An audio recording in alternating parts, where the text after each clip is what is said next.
Thanks. Number one, you know, I voted for No Child Left Behind and have kind of regretted it ever since, primarily because, number one, the Congress did not fund it. Number two, when the regulators got hold of it, they made it so that you're using basically a cookie cutter approach. And we all know that what works in St. Louis, for example, doesn't work in Rolla and it doesn't work in Salem.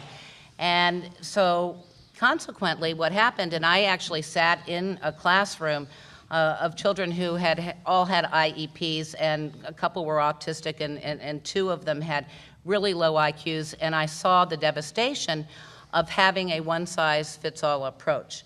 And so consequently, I have come to the realization that, quite frankly, we just have to make our curriculums on the local level. I think it's very, very important to have general accountability.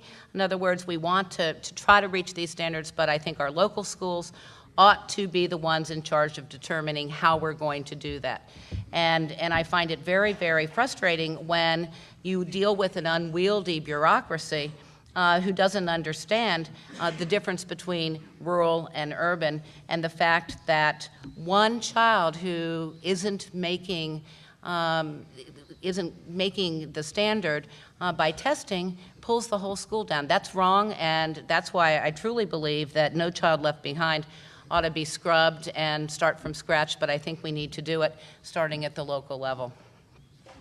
Thank you. Mr. Bill. Yeah, we've pretty well addressed this already. I would like to see a No Child Left Behind repealed and also the Department of Education eliminated. Ever since we've had the Department of Education, the SAT and ACT scores have been going down, and I don't think we've actually accomplished a whole lot because of it. Part of the problem that's with school funding is that it's all based on sales tax revenue and local revenue in Missouri. And the way to get that revenue going is to increase employment so that people will start spending money and paying sales tax and paying real estate tax. And that's probably going to help us a lot. But you know what? Something else is very critical that I don't hear it's talked about very much, and that's personal responsibility. When you take the responsibility to bring a child into this world, you need to have a helper, and you also need to work with that child. I think probably the most critical element that parents can do is between the ages of 3 and 5 is that they actually read to their kids and count with their kids and take an active interest in their child's education before they ever hit the school. I know that's what my wife did with our children when we were in the military, and my kids have probably gone to about a dozen different schools, and they all did well, and I could completely attribute that to my wife's efforts, not necessarily what the school taught them. So if you can remember that, and like I said, take personal responsibility for your child's education, I think this whole country will be farther ahead. Thank you. Mr. Sowers. Well, when it comes to No Child Left Behind, I'm glad to hear that Congresswoman Emerson recognizes the problems with it. Unfortunately, the question is why haven't you fixed it? You've been there. You've been in Democrat and Republican-led Congresses. Where is the Emerson blank bill to not just be introduced, but to push through, so that you lead on this issue, whether it's through the media or in Congress, and you actually accomplish the mission? Because people out in rural education, they want the mission accomplished. They recognize that we have a greater percentage of special needs students. They recognize that we have a farther distance to bus, so the advantages of any after-school tutoring or extra programs don't exist here. And then also they recognize that, look, we're not just training folks to go to college. We're training folks to be future farmers of America, the great skills that are taught at RTI that are different in rural America. So, and there's a broader issue here too, which is with No Child Left Behind, it wasn't funded. It was an unfunded mandate that was put down onto the states and the localities in order to execute. This is why we need a balanced budget amendment. We've got to have that, so that when we're passing bills up in Congress, we're not just putting it on the charge card so that my generation and a generation after me is paying off that debt to China. Members of Congress of both Democrat and Republican Party have shown that they can't control spending. And I think until we get an amendment like that, and folks, if we're waiting for a greater crisis than a $13.5 trillion debt, I don't know what we're waiting for. Mr. Van Deven. To answer the first part of the question, yes, the fact is that No Child Left Behind has resulted in lower math scores, science scores, and reading scores since 2002. Those statistics exist. As a libertarian, I believe in the separation of school and state. I'm a parent. I understand the importance of education, and I work hard to put my children through parochial school. This takes a very high level of volunteerism and dedication. As a society, we just need to start learning how to solve these problems on our own again. We need to stop turning to government to fix everything. I'm also a realist, and I realize that public school education is not going to go away anytime soon. I would support a repeal of a one-size-fits-all federal government education program like No Child Left Behind, because it takes away the decision-making process from the communities and the parents, and it places it in the hand of some bureaucrat in Washington. These are important decisions that are better left to the community and the parents. So yes, I would support a repeal of No Child Left Behind. Thank you. Thank you. The first response to the next question will come from Mr. Bill. We began discussing this matter just a bit earlier when we dealt with border control, but this is the other side of the question. How do you propose we deal with the current illegal immigrants in our country? Yeah, I think I think I covered that question, but I'll try to expand on it just a little bit. First off, once we identify an illegal immigrant as a criminal element, then we should go ahead and fully enforce the capability we have in our justice system and through ICE. We talked about border security, which was, critical to that too. But as I said before, we're going to have to recognize that these people are in our midst. They have children that are actually American citizens, and we're going to have to integrate them into our society openly, but not until the borders are closed. I don't want one without the other. I want the borders sealed first. We'll see how that goes for 2 years. If there's still an influx, we're not ready to integrate the illegal immigrants. And I think that's critical to have the border secure before we go any further, which is kind of the way I'd like to we would have approached the health care plan, but we'll probably get into that a little bit later on today.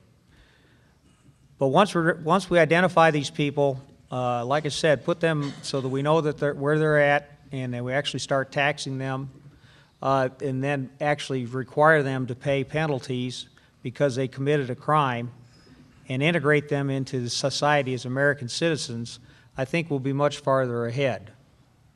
And that's the way I would approach it, at least from a practical perspective. Thank you. Mr. Sowers. Well, I do not support creating a massive new federal bureaucracy with the long legacy costs that is associated with it. I actually look to the market to address the issue, which is we have to have workplace enforcement with teeth. In the last couple of years, because of the recession, it's estimated 2 million illegal immigrants went home. And they bought their own tickets, not on the taxpayers' back. They drove themselves, not having to have a new law enforcement kick down doors and track them down. It was simply because they couldn't find work. So if we do workplace enforcement with teeth, this is a true way to address this issue. But I agree with Larry. Look, we can do workplace enforcement with teeth, but if we don't start by securing the border, we'll be right back to where we were. Thank you. Mr. Van Deven. Well, I can identify with immigrants because they're just doing the same thing that my ancestors did, which is leaving terrible conditions in their homeland for a better opportunity here in the United States. It's just too expensive and impractical to round up and detain all these illegal immigrants. I mean, we're talking about 12 to 20 million people here. And that's not amnesty that I am proposing. I know that's a buzzword that likes to get thrown around a lot, and it's just a fear-mongering tactic. I would support issuing additional work visas to those that are currently participating in the underground economy. Increasing raids on employers is also completely impractical, and it just reminds me of something kind of tactic that would have been used in the USSR. Same thing with building a fence. If I build a fence around my property, I'm telling the world that everything inside that fence is my property. I'm not the property of the federal government, okay? Fences also not only prevent people from getting in, but they also prevent people from getting out. So we need to really be careful about what we're wanting. And I just think that our immigration laws are antiquated and they really need to be reformed to keep our long-term economic goals in mind. Thank you. Thank you. Ms. Emerson. First of all, I will repeat that we should enforce our current laws. We have plenty of laws on the books right now that make it illegal to employ any person who does not have valid documentation for being here. As a matter of fact, I have introduced legislation to make it a felony to employ illegal immigrants, and would hope that if we do decide to do some sort of border security or some kind of immigration reform, that would be included in it. I don't disagree with the notion of adding the opportunity for more H-1B, H-1A, H-1-2B visas so that it would, in fact, make it legal for people to be here. But I simply think that people who are here illegally, like an ag worker, for example, needs to go home, apply through the process, and come back here legally. I don't think that we should be taking the jobs of Americans. The jobs of Americans should be taken by illegals. And I will say that I have been on 2 raids, one in Farmington and one in Cape Girardeau, where we had construction workers, American construction workers, displaced by people who were being here illegally. And let me just mention one thing on another subject to Tommy, and that is that, you know, when you're not on the Education Committee, and I sit on the Appropriations Committee, my committee doesn't take up education issues. We wait till they get to the House floor. And also, the enforcement of our current laws in general with regard to immigration is not a function of Congress. It's actually a function of the executive branch. Thank you. The first response to the next question, which is a very different kind of question, will be from Mr. Sowers. Do you believe that an audit of the Federal Reserve System is necessary? Well, it depends on who's doing the audit. I mean, Congress is the one that has the power of the purse. It absolutely does. I mean, it's the reason why when you look at the Constitution, they made Article 1 so big. They wanted Congress to be strong and have control over the executive. So when you hear things like what Congresswoman Emerson just said, is that the border is the job of the executive. Well, only because Congress passed a bill and funds them every year. If we have strong members of Congress that understand that this is supposed to be government of, by, and for the people, and we're not supposed to have a king, if we have members of Congress that go up there and understand that their job is not to vote party line, but to check the executive, then we're going to be able to have control over the executive. And every step that we take that takes us further and further away from there, folks, we lose control. I mean, I've seen this in the military. I've seen this when members of Congress show up in war zones to do a congressional visit. And the questions that are asked, I mean, it appears that they're there to get a photo op and get home as quickly as possible. But the Constitution grants Congress the power to commence, continue, and conclude war. It just seems that members of Congress are focused on re-election. I think Congress should be able to audit the Federal Reserve. But if we have members of Congress that are so focused on re-election, so focused on just doing what it takes to look good and not addressing the big issues of our time, that's brought us to this point. It's why I left the military with only 8.5 years left to go for retirement. I feel like we're at a tipping point in our nation, and if we keep sending the same folks back to D.C., we're going to get the exact same result. Thank you. Mr. Van Dieven. I don't believe this is an odd question at all. I believe it's a very important question. Absolutely, I believe in an independent and immediate audit of the Federal Reserve.